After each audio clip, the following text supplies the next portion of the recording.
Rigathi Gachagua, the former Deputy President of the Republic of Kenya, jetted back into the country today, August the 21st, 2025, and nothing much happened.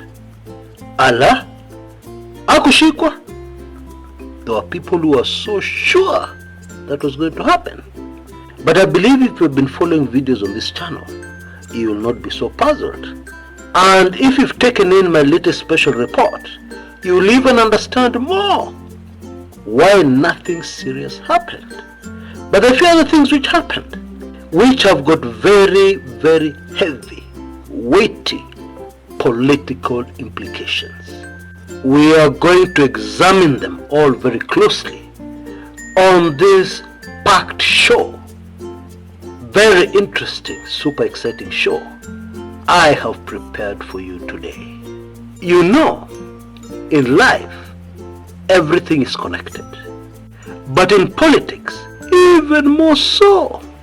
You will find very many times, more often than not, events that you could never imagine are linked are actually linked. One has caused the other.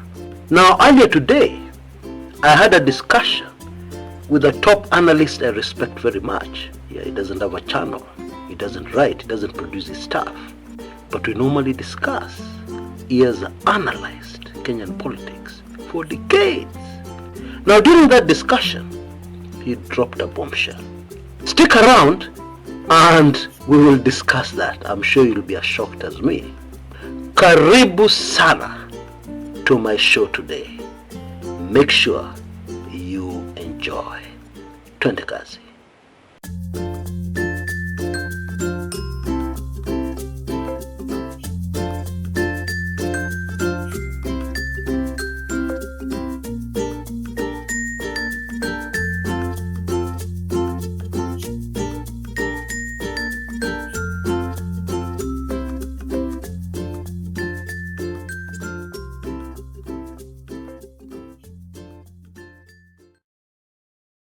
I believe the first very important clue that emerged very early in the morning, to tell us that Gachagua was not going to be arrested at the airport and no such attempt would ever be made, was the online attack on Rigathi Gachagua.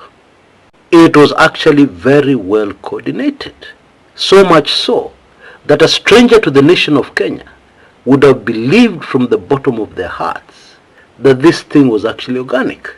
These were Kenyans thinking and airing their views, but it was not. And then shortly after Gachagua landed, he has been in the US for about 6 weeks.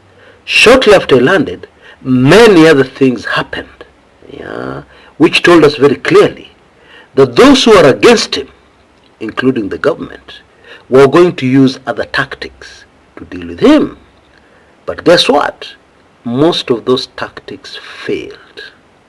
They failed miserably. Okay?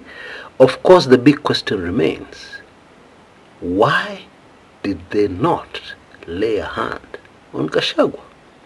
Even after the threats, even after the chest thumping, what happened? Okay, the answer is actually in my very latest highly sensitive special report, which now makes more sense than ever. If you go through it, you will totally understand. By the way, members of the Super 20, we had the celebrations of our 20th anniversary of the Kumekucha brand, and we gifted 20 people with a golden pass to everything Kumekucha. If you're one of those people, all you have to do to get this very latest special report is drop me an email and I'll send it to you right away. Please understand, we're not making it more difficult for you. No. Inboxes get full very quickly. And if we contribute to flooding inboxes and we're sending something that somebody is not expecting, it will not work out well. Especially for you, valued member of our Super 20. So please, all you have to do at any time is just make a request. Okay? And the drama started shortly after Gachagua's plane had touched down on Kenyan soil. There was a fracas between his security detail and persons who appear to have been goons. People who are sent, I'm not sure to do what, maybe just to cause chaos. Yeah. By the way, his security detail is top-notch. They did an excellent job. Because anybody who understands security will tell you this was a nightmare operation. Okay? And they came out tops, despite everything. And, oh, before I forget, there is something else which happened, not at the airport, which I have now reason to believe was linked to Gachagua landing. Remember I said in the introduction, in politics, everything is linked, more often than not. There were rumors, very strong rumors, that detectives from the EACC, the Ethics and Anti-Corruption Commission, had actually raided Wetangula's residence, yeah, implying that the Speaker of the National Assembly may have been arrested.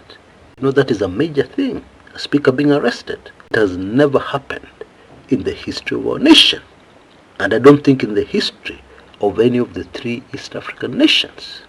And throughout the day, this rumor persisted. So what was the objective here? The objective was to take away the attention of the public from Gachagua's homecoming. That is what I believe it was. Now, you know, we deal with Wakora, and so it is very possible that after I've released this video, somebody very powerful will go out there and make it look like it actually happened.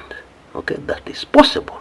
But from where I sit, I believe, I suspect, that the whole objective there was to divert attention from Gachagua's homecoming. And that tells us a lot. It tells us that, like it or not, like him or not, Gachagua is now a major force in Kenyan politics. Very, very major. Okay? In fact, the online campaign also included a summary of what Gachagua had achieved in the US. Yeah, and basically we're being told nothing. Yeah, and there was a lot of tribalism in that illustration. Yeah, labeling Gachagua a tribalist. You know, from where I sit, that is very laughable. Not because of Gachagua's good character, but because of the character of the people peddling this rubbish. Okay? We're talking about people.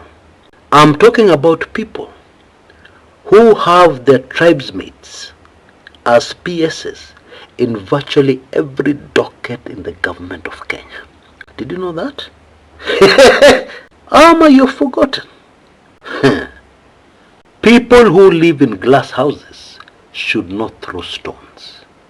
If already yourself you're a sworn tribalist, it is laughable to start pointing fingers at somebody else and telling them that they're tribalists, when you can see your tribalism in clear light. We can see it very clearly. It's just laughable.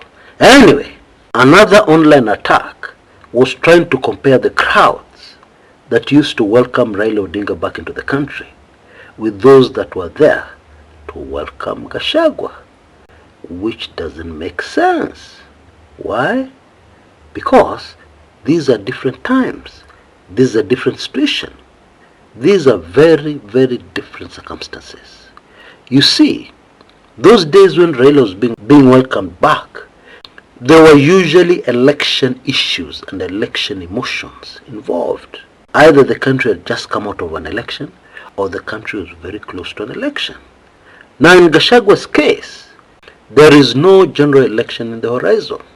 Yeah? According to our constitution, it is scheduled for the year 2027. We're in 2025. There is still 2026 to go before we arrive in 2027.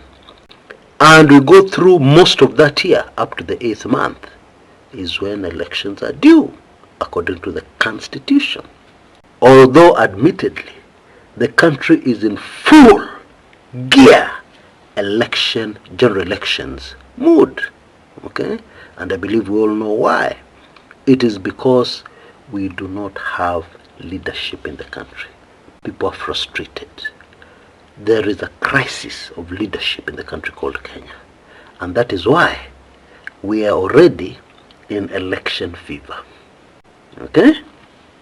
Now I could not help noticing that when Gachagua landed, he looked very nervous.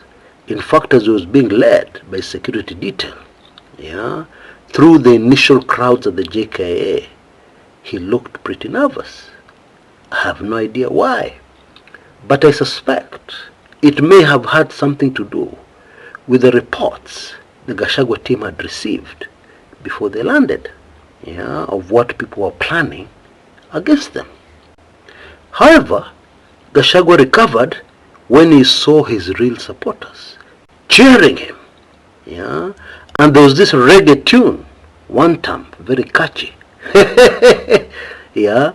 and very inspirational, that accompanied his entourage and motorcade.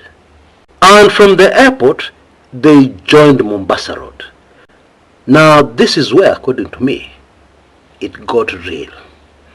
Vitu kwa ground zilionekana for real. But very quickly before we discuss that, I just want to take this opportunity to mention our sponsors for today's show, which is a quarter acre in Diani, second row beach plot.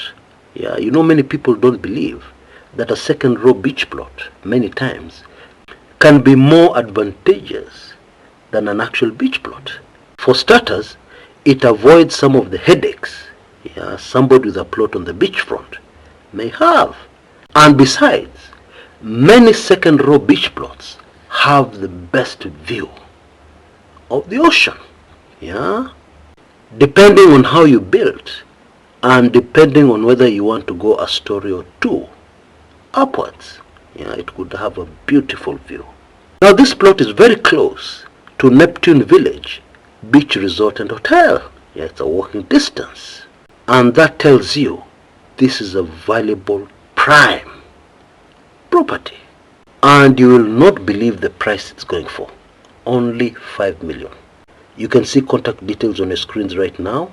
Just call Mary on 0733 814 348 or Safaricom 0721 575 852.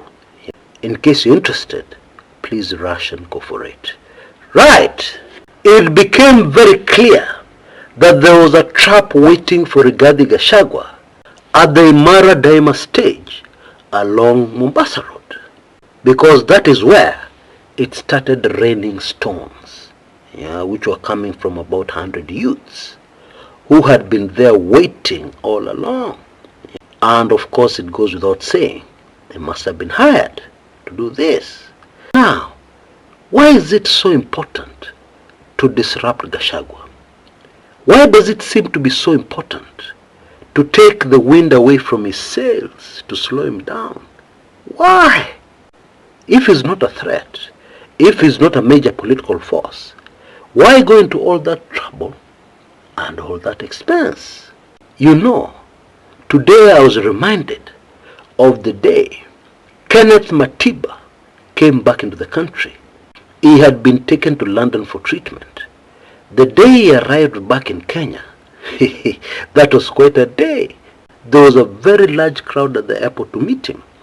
And there was an entourage, a convoy, that followed him all the way into the CBD.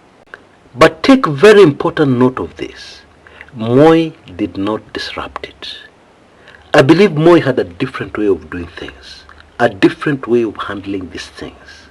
Okay?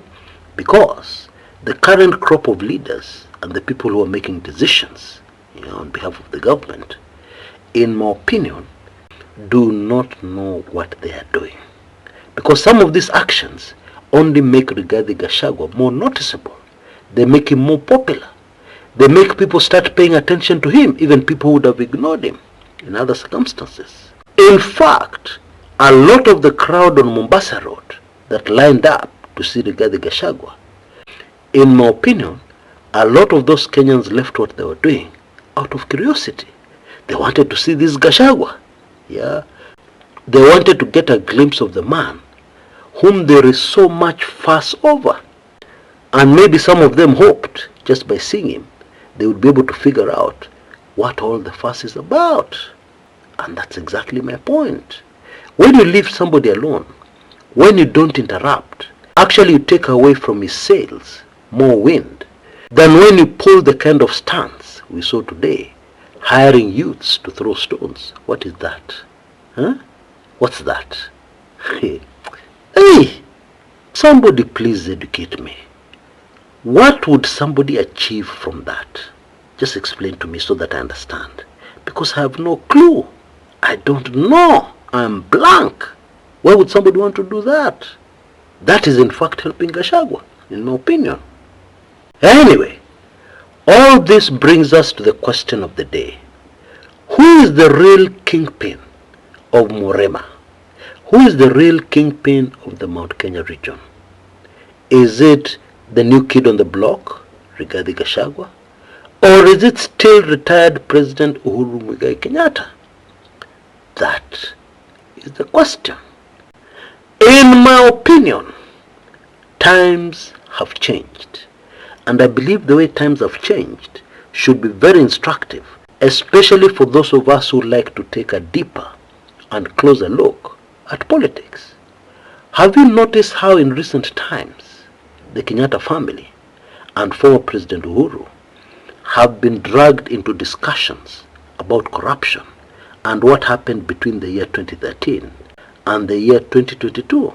Have you noticed that? In my opinion, and I know this is going to be very controversial, in my opinion, Rigathi Gachagua has played his political cards so well that he has now taken over the kingpin position in the Murema region. Even Uhuru Kenyatta's Jubilee Party needs to head back to the drawing boards very quickly, because now it is all DCP. Rigathi Gachagua is the DCP party leader. It is all DCP. And I believe the upcoming by-elections, we are told this is the reason why Gachagua rushed back, cut short his tour of the USA, which was supposed to be 2 months, abruptly cut it short in order to return to prepare for the by-elections. And I believe the by-elections are going to confirm very strongly the clout, the real political power of the DCP party, not only in the Murema region, but in my opinion, slightly beyond. Okay? I'm not saying all over the country yet, but at least slightly beyond. Okay? And I believe this is one of the reasons why people in government are getting so nervous that they seem to be making decisions impulsively, which is just plain suicide in politics. You need to think through what you're doing. They're making impulsive decisions, like hiring goons, kurusha mawe, at Rigathi Gachagua's convoy, and many other decisions that have been made, political decisions that have been made, especially in regard to Rigathi Gachagua. Tell us very clearly, those of us who like to observe closely without emotion, that actually this man is a serious political threat. Very serious. More serious than some think. Okay? You know, I actually believe very firmly that my latest highly sensitive special report brings out this very clearly. The reason why Rigathi Gachagua is feared. And it gives details. It's not just stories. It gives details and evidence and certain incidences that have happened behind the scenes that are affecting what we are seeing. And I am also very sure, guaranteed, that hakuna mtu angejaribu kuguza Rigathi Gachagua. Okay? Because our government is powerful. It can use force. It can seal off roads. And make sure that they arrest somebody, if that's what they really want to do. But they did not do that. And that should be a mystery to many Kenyans, but not those who managed to go through this highly sensitive special report. that lays it bare. Now you have a small window of opportunity for the next 48 hours only, strictly. The price is only Kenya shillings 1,999. You can see details on your screens right now. Please rush to avoid disappointment. Okay? Until next time, this is Chris Kumekucha.